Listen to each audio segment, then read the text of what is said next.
Ben McAllister stared at the traffic light like it had personally betrayed him. It was 3:17 p.m., a red sky bleeding into the windshield, and his daughter's booster seat was still indented in the back of his mind. He hadn't driven this road since the accident, since the sirens, since the silence that followed. A hum of static buzzed through the old car radio, even though it was off. Somewhere between Main and Crescent, the city felt too quiet for a Friday. His hands trembled slightly, but he told himself it was just the caffeine.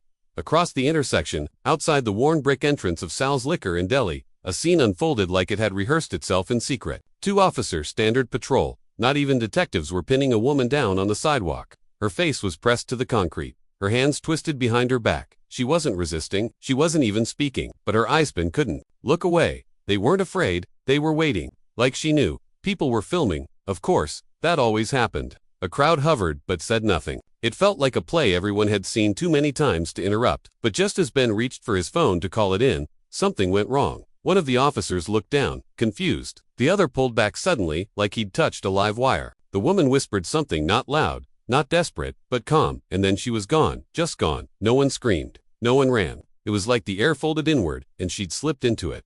Ben blinked hard. She was just there. He saw her. Every cell in his body remembered it. But when he opened his car door and crossed the street, the cops were just standing there, pale and wet with sweat.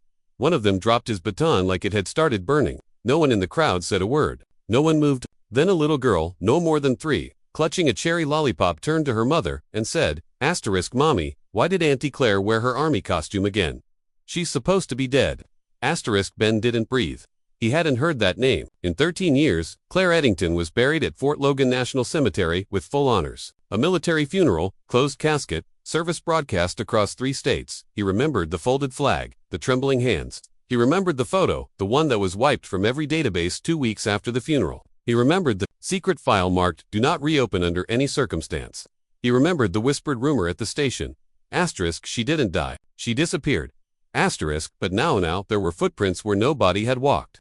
Surveillance footage that showed a glitch at exactly 3:17 p.m. and on the car radio that shouldn't have worked. A voice spoke through the static low, unmistakable. Breaking with memory. "Ben, you need to remember what you told me to forget." Then the screen on his dash lit up with one image. The last known photo of Claire Eddington in full military uniform, standing in front of a building that had, supposedly, burned down in 1999. And under it, the words, "She's back." The car stalled. His phone turned off. And the girl with the lollipop pointed right at him. "You were there too." Ben didn't remember getting out of the car. The air around him felt thick. Like water he couldn't breathe in. Every sound muffled except for the child's voice still echoing somewhere deep in the part of his mind that hadn't yet snapped. "You were there too." He hadn't been. He couldn't have been. But the certainty in her tone. The kind that didn't come from imagination. That came from memory. It was the kind that makes you question if you've built your entire life on a lie just to keep breathing. He looked around, but the crowd that had just moments ago been glued to the chaos was already thinning, evaporating like fog in sunlight. The officers were gone. No sirens, no radio chatter, no one even acting like anything had happened. Just a few rappers drifting across the sidewalk, and that same little girl licking her lollipop like she hadn't just ripped open the seam of his sanity. Ben blinked. Her mother was gone. He stumbled back to the car, hand shaking as he grabbed the door handle. The radio was off again, dead, but the screen still glowed faintly, even though the key wasn't in the ignition. The image of Claire Eddington remained, flickering faintly like old film, her face blurred slightly, the background looping every few seconds, the burned-out building behind her reforming itself with each flicker. Then it all vanished. The dashboard went black. His phone restarted, then shut off completely. His hands moved on instinct, patting his chest for anything that could ground him. A wallet, a lighter, a receipt. But the inside of his coat was empty, pockets turned smooth. No ID, no cards, not even lint. It was like he'd never existed before this moment. He drove, but he didn't remember how he got home. His house smelled like dust and pine cleaner. The air stale as if it had been sealed off too long. The hallway light was on, which was strange because Ben had made a habit of turning off every light before leaving. He'd been obsessive since the accident. Small routines to hold back the noise in his mind. He stepped over the threshold with the careful steps of a man returning to a crime scene he doesn't remember committing.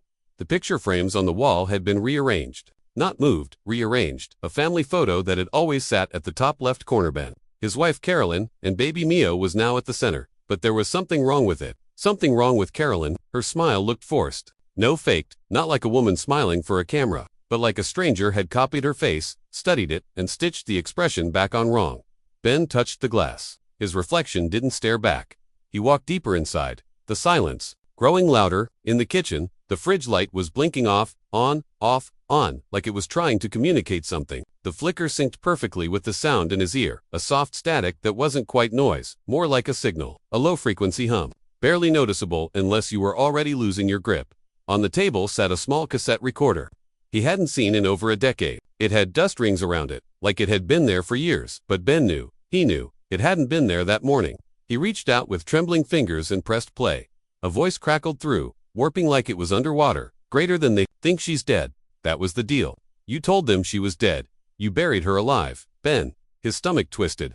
That wasn't his voice, but it knew him. He rewound the tape, played it again. Greater than they think, she's dead. That was the deal. He slammed the stop button. There was a pounding at the door. Not a knock, a pounding. Someone trying to get in, or trying to get him out. He froze. The air changed. The silence wasn't silence anymore. It was listening. Then came the second voice. Ben. A woman's voice, muffled through the door, soft and warm with a knife underneath. Ben, it's okay. It's me. Open the door. It couldn't be. He approached slowly, his feet not his own, hands numb as he twisted the knob. The porch light was off. The night to dark.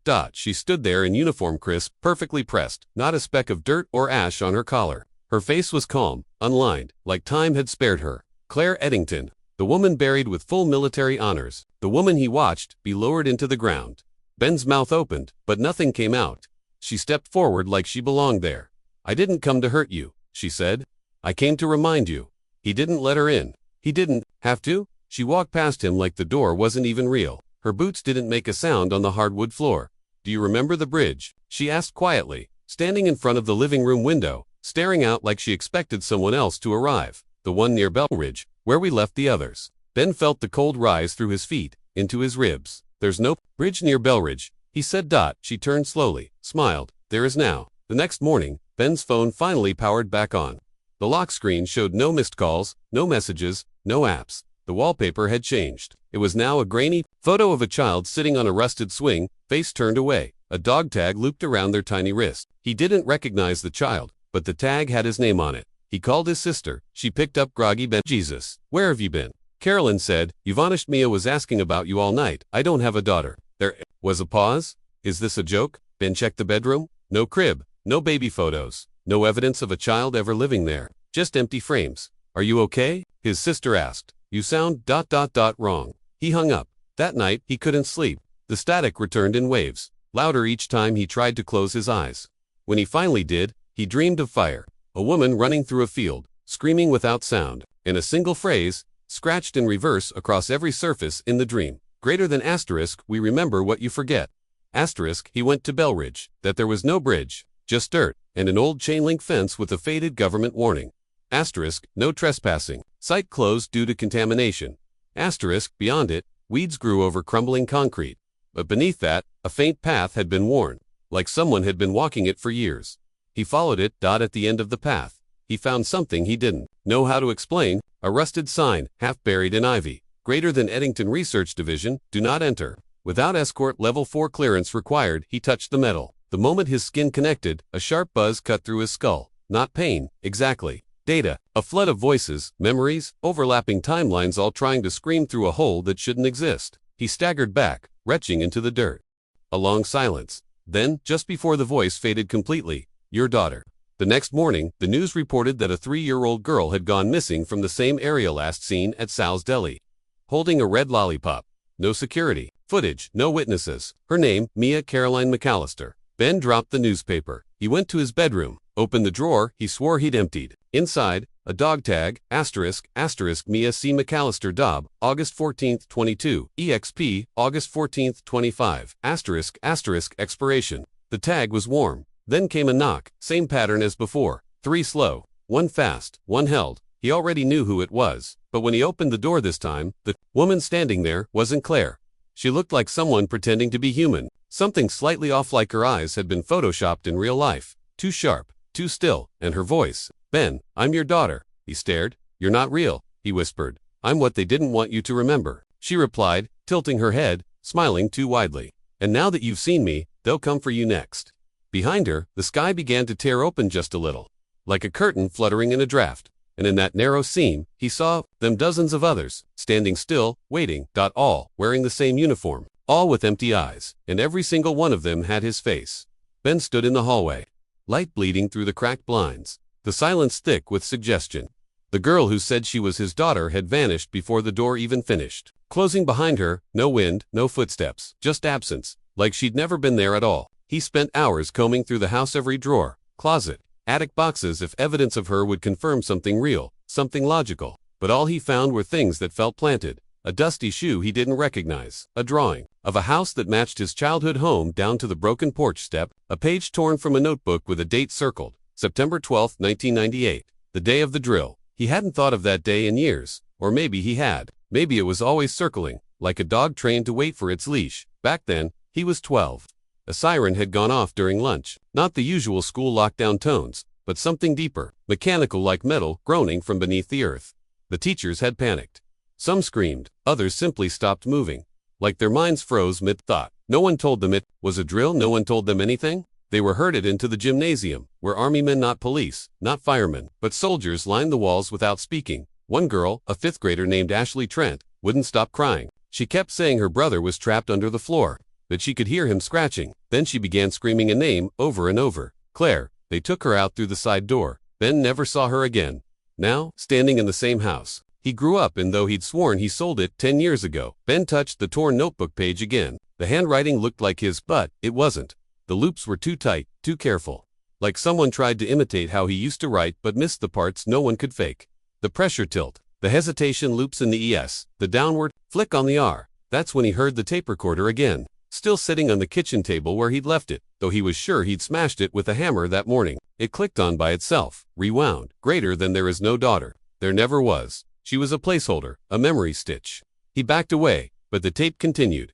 Greater than we told you, she'd show up when you got too close. It's a recursive failsafe. You named her after the one you couldn't save. That's how we knew you'd break protocol. The file was locked for a reason. Ben slammed his fists on the table, knocking the recorder off. The battery compartment popped open. No batteries. Outside, the trees looked wrong. Their branches didn't sway, they ticked, like minute hands on a clock, moving in sharp, unnatural pivots, and the wind sounded like breathing. He needed answers. The records office was 3 counties over, and buried beneath a new government annex building built in '09. After the original mysteriously burned from a gas leak no one could confirm. Ben flashed his old credentials. Clerk Young, overcaffeinated with the 1,000-yard stare of someone who'd filed too many things that didn't want to be found, let him through with barely a nod. The microfiche lab was cold and humming. The lights above flickered in a way that made time feel unstable, like hours could pass in seconds if you weren't careful. Ben typed Claire Eddington into the analog registry. A single file appeared. Redacted. Most of the text was black bars, but one image slipped through a scan of a typed letter, dated September 13, 1998. It was addressed to * subject BM and signed only with a dash. The Belridge extraction was a success. We recovered 7 of the 11. Subject CE was contaminated and could not be cleared for re-entry. Request for memory revision protocol has been submitted. Advise full environmental sweep for residual impressions. Ben stared at the screen. That wasn't a military report. It was too clinical, too detached. Environmental sweep. Residual impressions. He scrolled back. One entry caught his eye, a folder labeled McAllister Benjamin, 1998 to present. It was locked. He clicked again, and it opened. Thousands of entries, not documents, sessions, audio files, some dated decades ago, others from last week. One was labeled * attempted breach, daughter construct. He clicked play. The voice was his. Greater than I saw her again. She asked about the bridge, but there is no bridge. I know that now. That was part of the implant. The bridge was always symbolic, a processing artifact from the trauma. The real event happened below, underground. Another click, a new file. * Ashley Trent, suppressed memory playback. * greater than they told us it was just a drill, but I saw the floor open. I saw the children walk into the dark. I didn't go because I wasn't called, but I heard them call Claire. I heard my brother scream. I heard Ben McAllister say, "It's okay, it's not real," and then he laughed like someone else. Ben recoiled. He didn't remember laughing, but he did remember the gym, the soldiers, the smell sterile, and beneath that, something like static and rust, and the door in the floor that they told him never existed. That's when the lights in the archive went out. All of them, instantly. Only the screen in front of him remained lit, and slowly, one new line of text appeared on its own. Greater than * protocol. Failure. Subject. Awareness threshold exceeded. Then, greater than prepare for extraction. Asterisk. Ben ran. He drove for hours, heading nowhere. When the gas ran out, he walked. The world around him no longer felt entirely physical. Buildings hummed. Shadows leaned when he passed. People on sidewalks would briefly glitch as if caught between blinking and staring. Eyes frozen mid-frame. Eventually, he came to a bridge, but this time, it was real. Not the symbolic one from his sessions. Not the memory-stitched placeholder. A real structure rusted, decayed, and marked with the faded military tags that had long been removed from public maps. Bell Ridge Bridge, September 12, 1998. He stood there as memories surged, half-formed and broken. Claire, in uniform, holding a child's hand. Soldiers moving like puppets. A siren that didn't sound above but below. He stepped onto the bridge. Each step brought a sound. Laughter, weeping, metallic distortion. The surface beneath his feet was covered in old carvings, names scratched in panic, symbols like runes, but familiar in a way he couldn't place, and a circle at the center. Not drawn, but burned into the steel dot in the middle of that circle. A single item lay undisturbed, a child's locket. He picked it up. Inside, 2 pictures, one of Claire, the other of him, but younger, 12 years old, and beneath his image, the words, greater than asterisk, operator, be approved for proxy reality layer 9. Termination date, pending. Asterisk. Ben stumbled back. Everything began to fracture. The sky shuddered in and out like old film. Trees pixelated and reformed. His hands no longer looked like hands but outlines of hands. As if the texture data hadn't loaded. Then the voice returned from a device. Not from outside, but inside. Not spoken. Rendered greater than you were. Never supposed to pass this layer. This is not the truth. This is the holding chamber beneath it. Ben dropped the locket. His mouth opened, but no sound came out. He was no longer in control of his body. He felt like a passenger, a dreamer slipping between memory and simulation. And then he remembered something so specific, so buried, it knocked the air out of his lungs. As a boy, after the drill, his mother had made him tea in a cup with a crack. Down the side, she told him it was okay to forget scary things. That forgetting was how the good things stayed good. But then she'd said something else, something no child would ever understand until now. Greater than asterisk, don't worry, Ben, this version's almost over. The next one will be better. Asterisk. He hadn't seen her again after that. Back home, if it was really still his home, he found the front door open, the furniture gone, the walls blank, just one thing on the floor, the tape recorder. He pressed play. His own voice again. Greater than if you're hearing this. The truth you think you've found is a decoy. The bridge is a loop. Claire was never a soldier. She was a handler. The girl isn't. Your daughter, she's the echo of someone you erased. This isn't memory. It's rendered guilt. You're not crazy. They lied to you. But the worst part, the voice paused. Greater than they let you find this. Because they want to see how many times you'll uncover the truth before you choose to forget again. The screen on the wall where a TV once hung flashed on without being connected. One image. Ben standing on the bridge. Holding the locket. Smiling. As the feed glitched and looped. A final line scrolled across the screen. Greater than asterisk. This file was last accessed September 12, 1998. Asterisk, which means Ben never left the bridge. The dream wasn't his. Not entirely. Ben knew that now. He had been waking with words in his mouth. He didn't understand fragments of languages he never learned. Symbols etched into the backs of his eyelids that stayed burned into his mind long after he opened his eyes. But this time, the dream had faces. A dozen strangers seated in what looked like a repurposed fallout shelter, lit by weak bulbs that flickered as if they were choking on the air. Each person looked older than they should, bylines too deep, eyes too still, but they all turned to him at once, as if they'd been waiting, watching. One of them, a woman with short gray hair and a burn scar across her neck, stood and whispered, just one sentence before everything went black again. Greater than you were right all along, Ben. But they made you forget that too. He woke in a panic, clutching the locket, nails digging into his palms. On the ceiling above him, a fresh message had appeared, not scratched or painted, but embedded.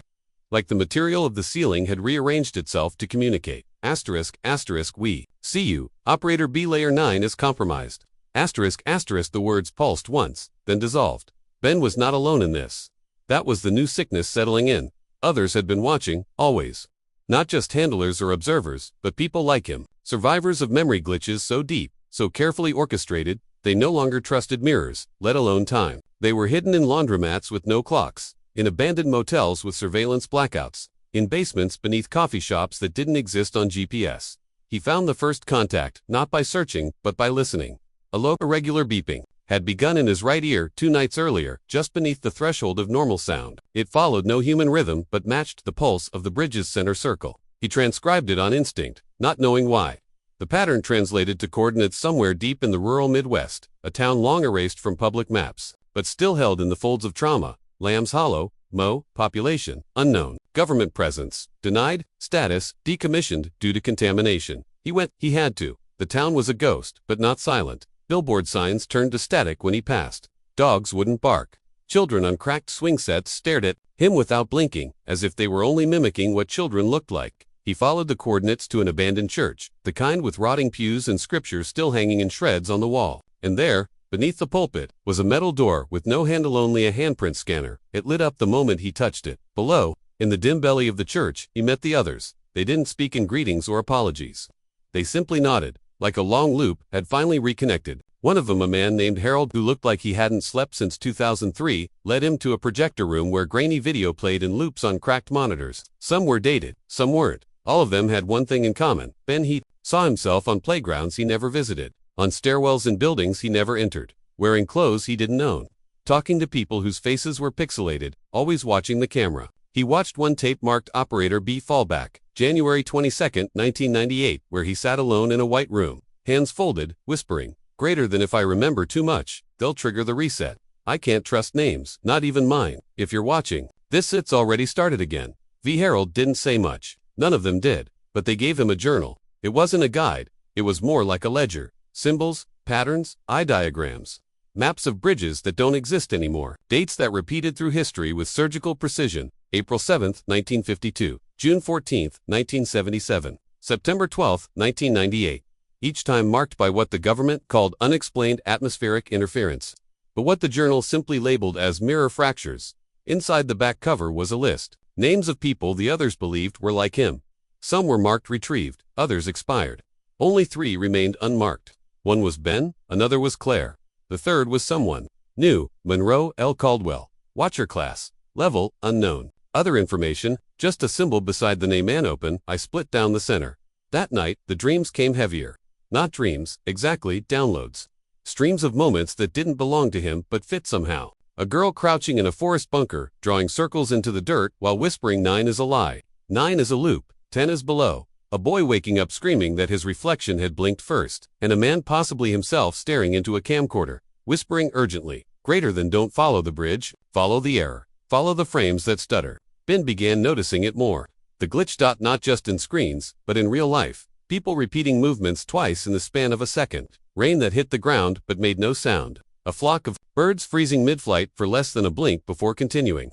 When he tried to film them, the footage always came back blank, but he could hear something in the audio, a metallic scraping, like steel dragging across concrete, and layered beneath it, a voice filtered beyond comprehension. Claire's voice, calling him back. Harold took him aside on the 4th day.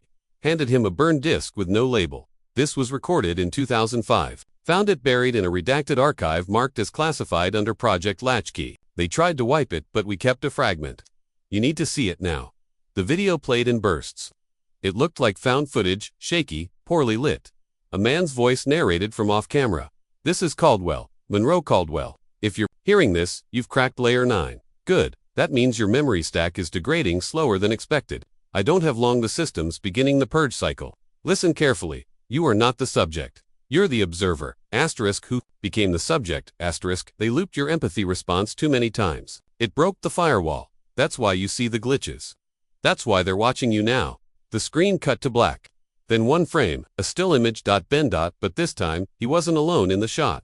Behind him stood a row of people in military uniforms with their faces blurred not by digital effect, but by something deeper, a smear that moved in. At the center of them was Claire, arms folded, staring directly into the lens. A symbol glowed faintly on her chest, same as Monroe Caldwell's, the split eye.